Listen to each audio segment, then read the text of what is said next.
Welcome back to The Whole Home. I am Kezia, and we are going to look at one full week of healthy, budget-friendly family meals in our home.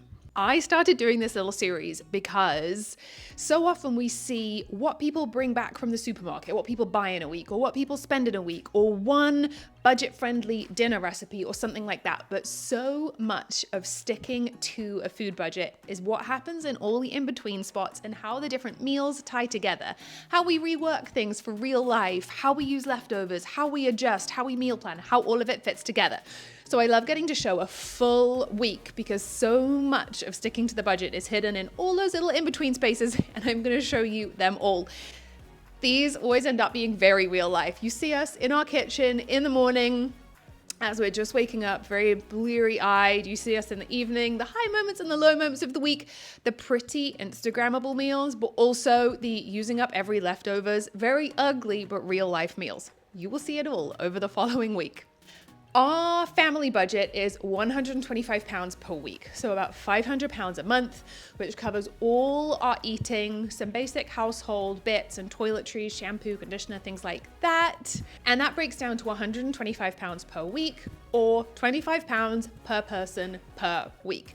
Now, our goal with that budget is to create healthy, happy family meals that keep our family nourished, but also to shop as sustainably and ethically as we can on that budget. Now, food on the table is the most important thing, and there is only so much that we can do with £125 for a family of 5 in a week. But there is still a lot we can do, and I really believe in valuing the tiny little changes that we can make to be more sustainable and to value the farmers, producers, growers, manufacturers, and all of the people that play into the supply chain of where our food comes from.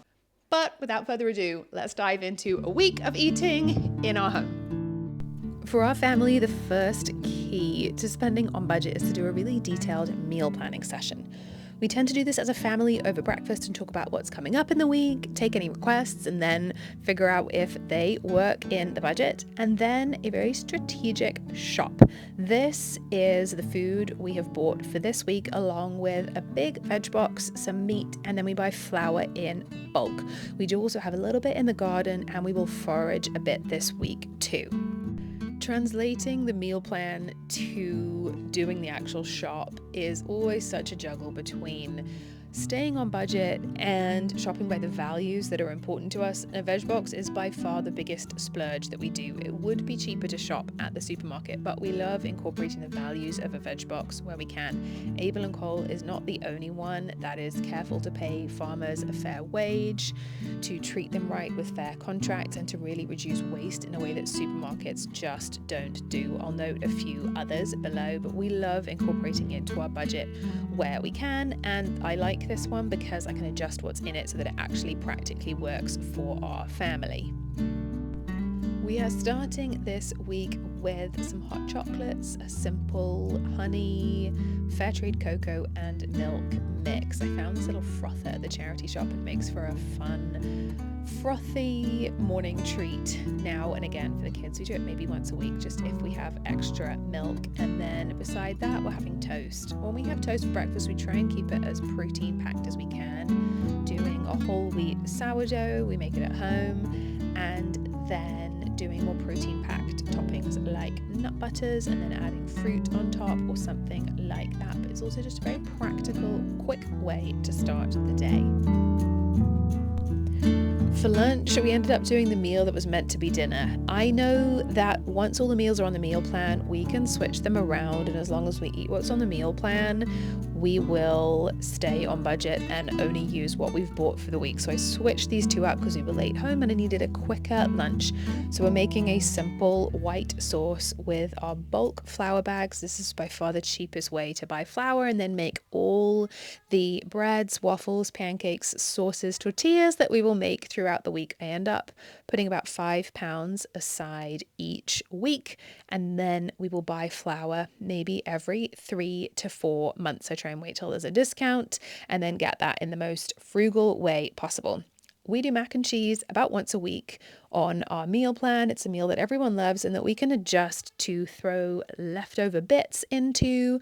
We can add meat, we can add different veg that's in season or that we have left over, or we can forage nettles to add some really nutritious greens into it. But it is always one meal in the week and then leftovers. So I've made a big batch today so that we can eat it tomorrow as well. One thing that makes a huge difference to our budget is not having a snack culture in our home. We eat 3 meals a day, and then we do have some kind of organized snack in the afternoon, but we're not constantly running to the kitchen and grabbing bits. The kids are not constantly asking. Today we're having some chocolate plum cake that was left over and some yogurt, and that is the one snack, and then they know they're waiting till dinner, and everyone comes to the table much more hungry and ready to eat those more frugal foods. Today, between our snack time and dinner, we got to shoot with some friends of ours who run a kombucha company, Holos. They needed some new shots for a marketing campaign, and they asked us to do those with them, which was great fun. Before making dinner, these are chicken carcasses that I'm pulling out. I'm finally unpacking my veg box that arrived this morning and heading into making dinner. I am making my life so much harder than it needs to be at the moment because we have a tiny freezer. So really, all of these tasks like making tortillas, making bread, making the soup that I'll make tomorrow, I should do once a month and then freeze in batches. But because I have a tiny freezer that's good for about 2 containers of ice cream and is currently filled with elderberries that we have been foraging, I have to do all these tasks weekly. Someone emailed me recently and said, how would you do this and save the way that you do if you were working a 9-to-5 job? And the answer is I would be a lot more efficient. I would do batch cooking at the weekend, I would do batch cooking in the evening, and I would freeze things ahead of time. There are lots of things that do not need to take the amount of time that I take, and when I thought about this, getting this email, I realized probably we need to invest in a freezer, but that would massively change the amount of time that we spend cooking. Tacos are one of my favorite meals for using up odds and ends and leftovers, which is what we try and do at the beginning of the week to use up anything that's left over from the week before we go into all the fresh stuff. So we've got a few different kinds of meat left from a family barbecue, and then some beans, corn from the new veg box, and I had a lot of carrots left over. So instead of going for maybe a more normal cabbage slaw, I used the carrots to make a slaw to go on top, then cheese, and we're wrapping it all up into a taco, and that is dinner. I have enough to save of the filling for another meal as well, so that will keep another meal easy, and then we're just whipping up another round of sourdough with that bulk flour so that we have some sourdough ready for the next few days.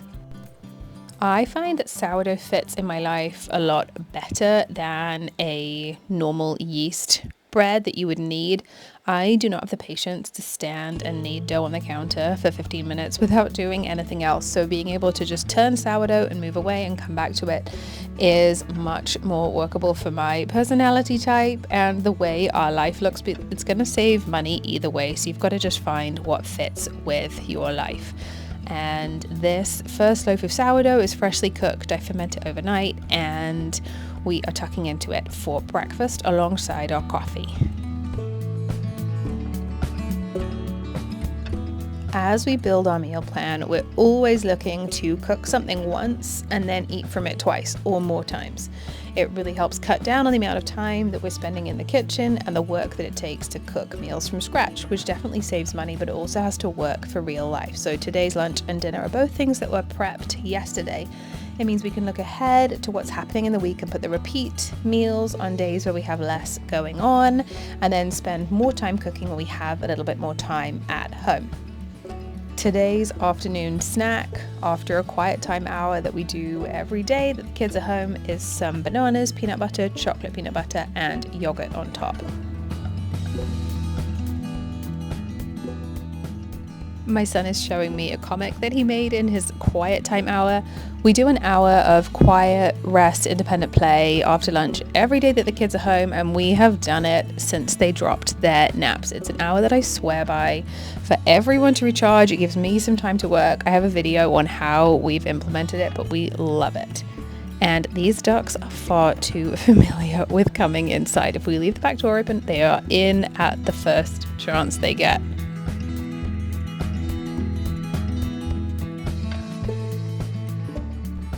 After a little recharge time for me with a gin and tonic while my husband took the kids to clubs, we're on to dinner, and we're reusing the taco filling from yesterday.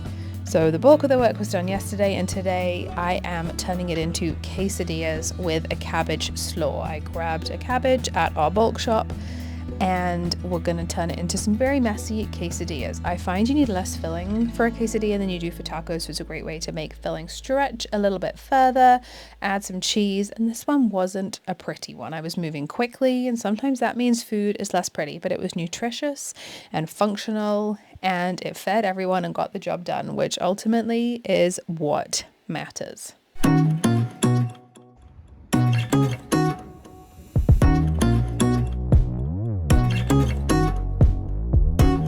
One of our early morning tasks is to let the ducks out. We have 5 ducks that run around our back garden and eat our slugs and turn them into eggs.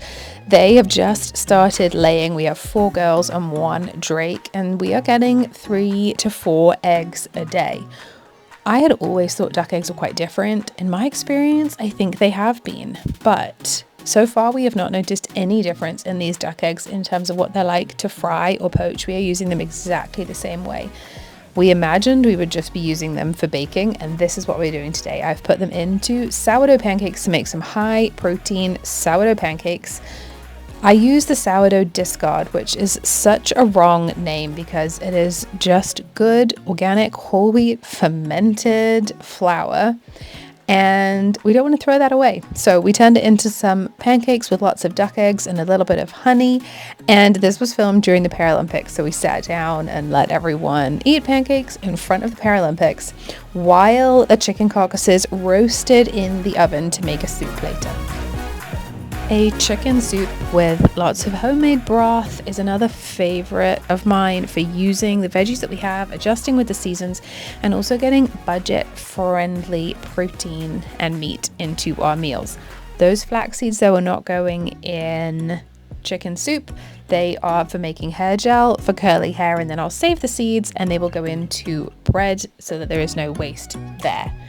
And while we're already in the kitchen, I try and double up on prep tasks. If we're spending time in the kitchen, we want to do as many things as we can. So we've got lunch being prepped. That's potatoes and beans from the garden. And then we're making a little cake for the rest of the week. I've got some blackberry frosting. We foraged some blackberries, put it into a quick buttercream. That's going to go on top of this chocolate cake here. When we do have an extended time in the kitchen, it's always the goal to do as many things as we can and lighten the prep load for other days of the week. This is a weekend, there was extra time, so we got as many things done as we could. We've got this hash going, which will be lunch with some beets, beans, potatoes, and fried eggs on the top for an easy lunch. Then we've chopped everything for the chicken soup and got that bubbling away, which will be a number of different meals. And then this cake, we'd foraged blackberries earlier in the week and made a quick buttercream, blended it all together. So we put the cake together, which we'll cut up, and that will be sweet bites for the rest of the week. So trying to keep time as efficient as possible when we're in the kitchen, do a few different things, and a meal plan really helps with that because we can see what tasks are coming up that need doing for the rest of the week. And when there is a bit of time, we can really harness that and prep things that we know we will need in the coming days. Especially through the winter, chicken soup from chicken carcasses is a meal that goes on the meal plan every single week. I like having these repeat meals that make the planning part a bit simpler because I know those meals we're repeating are on budget, but they can also be adjusted depending on what comes in the veg box or what we have on hand. I find that there is still a ton of meat left on the chicken carcasses that we buy, and we can make a lot of broth as well. So it becomes a very, very economical meal. Then we add in smoked paprika and cumin, beans, salt, pepper, and any other veggies that we have that we want to use, and it becomes the most delicious soup. Then we can top it with tortilla chips if we want, eat it with bread. We can vary it, but it is a staple, frugal meal. My kids have helped out in the kitchen since as soon as they could hold a spoon, but I found it's helped me to reframe their requests to help as requests to join in and do it with me, because it is not going to help. It's going to take longer. It's going to create more mess, but they just want to be involved, and I want them involved too. I want my kids to feel empowered around food and ingredients and feel confident to put ingredients together, because it is such an important life skill to be able to find budget-friendly foods and put them together to create nutritious meals. Is something I want all my kids to feel empowered to do. So I try and welcome them into the kitchen as much as possible. And this morning, my son came and made waffles with me. After a morning of football matches, we were able to just heat up the soup that was already made. Then I saved lots of little crusty bits of bread to make croutons, those bits that would otherwise have been thrown away. But we try and save everything and repurpose it somehow. And snack time was the chocolate blackberry cake and bananas before our weekend tradition of pizza night.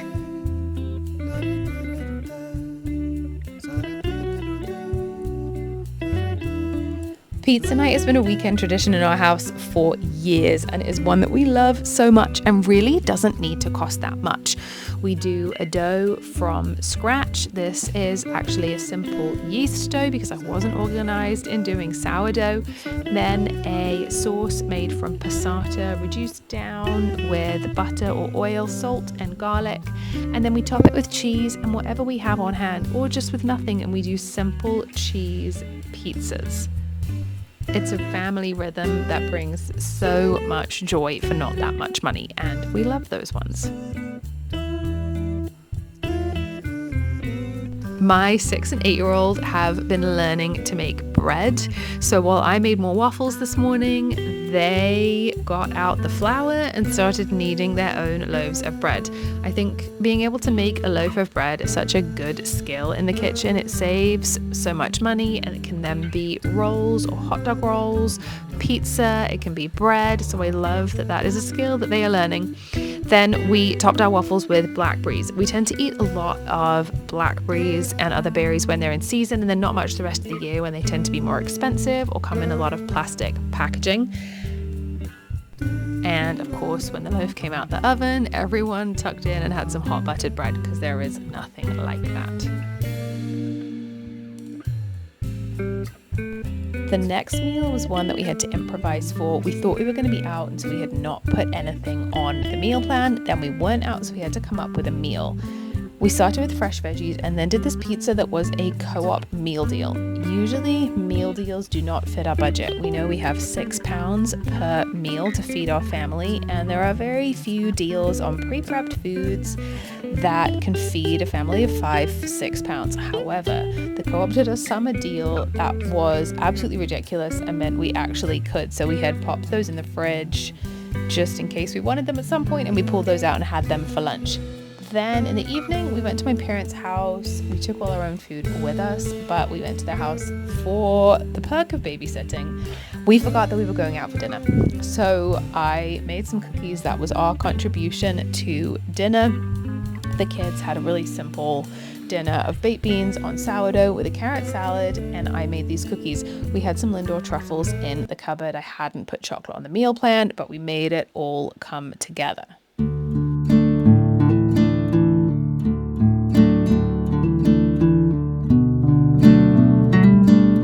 I had bought a few basic supplies with me and thought the kids would actually dive into cereal from my parents' pantry, but they actually wanted egg sandwiches. So we took the sourdough and I let my son take the lead on frying the eggs. Again, another great life skill that we're trying to teach them to be proficient in the kitchen. And he was very proud that he had fully made his own egg sandwich and that he could have made the bread too. That felt like such a win to him. And then back at home later on in the day, we're doing a simple pesto pasta. This whole meal plan felt very like the simple meals, getting back into the swing of meal planning and being at home after the summer. And so we did a pesto pasta with spaghetti and some green beans from the garden.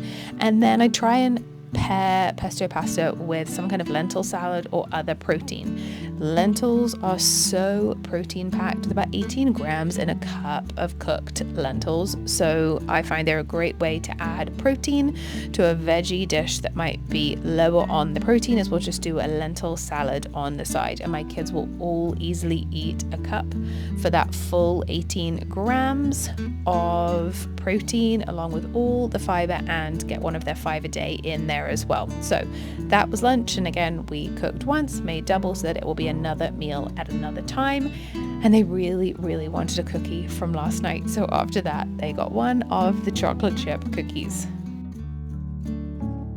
Sometimes things just don't go to plan, and kids and adults have emotional needs and need time. And tonight was one of those nights. And I do try and make sure as we meal plan that there are quick and simple things that we can turn to if we need to, if things just really don't go to plan or we need a quick meal, because those are the times when it's tempting to grab takeout or grab something else. We try and make sure that we have some staples for some very, very quick and simple meals built into the meal plan all the time, even if it's not the most nutritious thing or balanced thing. I try and make sure we have some go-tos there. And then at the end of the night, I sat down and had a gin and tonic.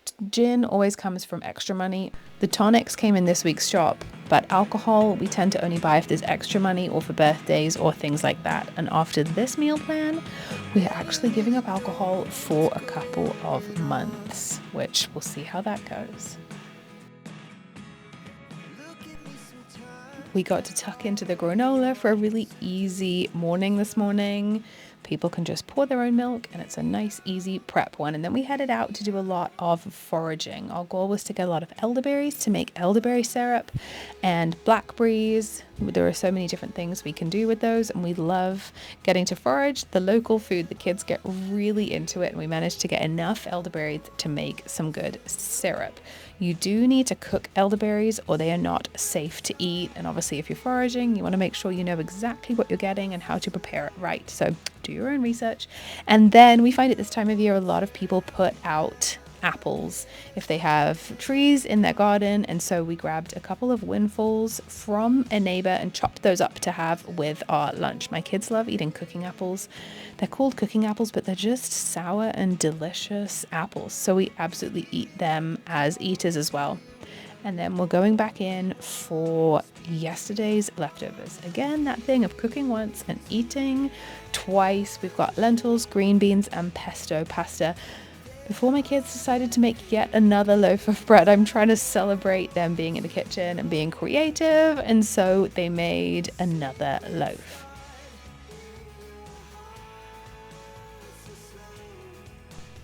With a bit of a calmer day and everyone's emotions more in check, we were able to take the time to make the meal we had planned when it didn't go to plan, and we had to switch things around. But that is the beauty of the meal plan. It is flexible. We can move meals around. We just know that we have planned enough meals to get us through the week, and we have bought food that's on budget to get us through. But there's the flexibility to move things around and change things. So it works even when different things crop up, but we still get to stay on budget without going crazy thinking about it at every single meal. Tonight, for the final meal of the meal plan, we're going to do a frittata. I love this as a simple dish that lands on the meal plan most weeks of the year. We can take whatever's in the garden or what we can forage or what comes in the veg box or what is left over in the fridge and wrap it up into a nice, easy, high protein dish. Tonight, we're going to do green beans, chard, some baked beans that were left over, and then there were some dry pieces of cheese that I found in the fridge that we had forgotten about, and I'm going to grate those on top. We're always trying to look at everything that we have and work out how we can not throw food away, but incorporate it into meals so that we can eat it. For our family of 5, I do a frittata with 8 eggs and then pack it full of veggies, and that feeds us well with a side like a salad, or tonight we've gone for roasted potatoes. And then, because we're about to head into a few months of not drinking, we finished up the last of the gin in the house with another gin and tonic alongside our frittata. And that ended our week. 21 meals, a full week of eating in our home. You can see here our food shop for the next week. We spent a little under budget the next week. You can see what we got to top up from this week of eating. If you want to stick around and watch more, you can see how I meal planned this week that you just watched. That video is right here. And if you want to see what it looked like to host for a week on a higher protein, low carb diet, you can see how we fit hosting into our budget for a week of eating similar to this one right here. And I will see you in another video sometime soon.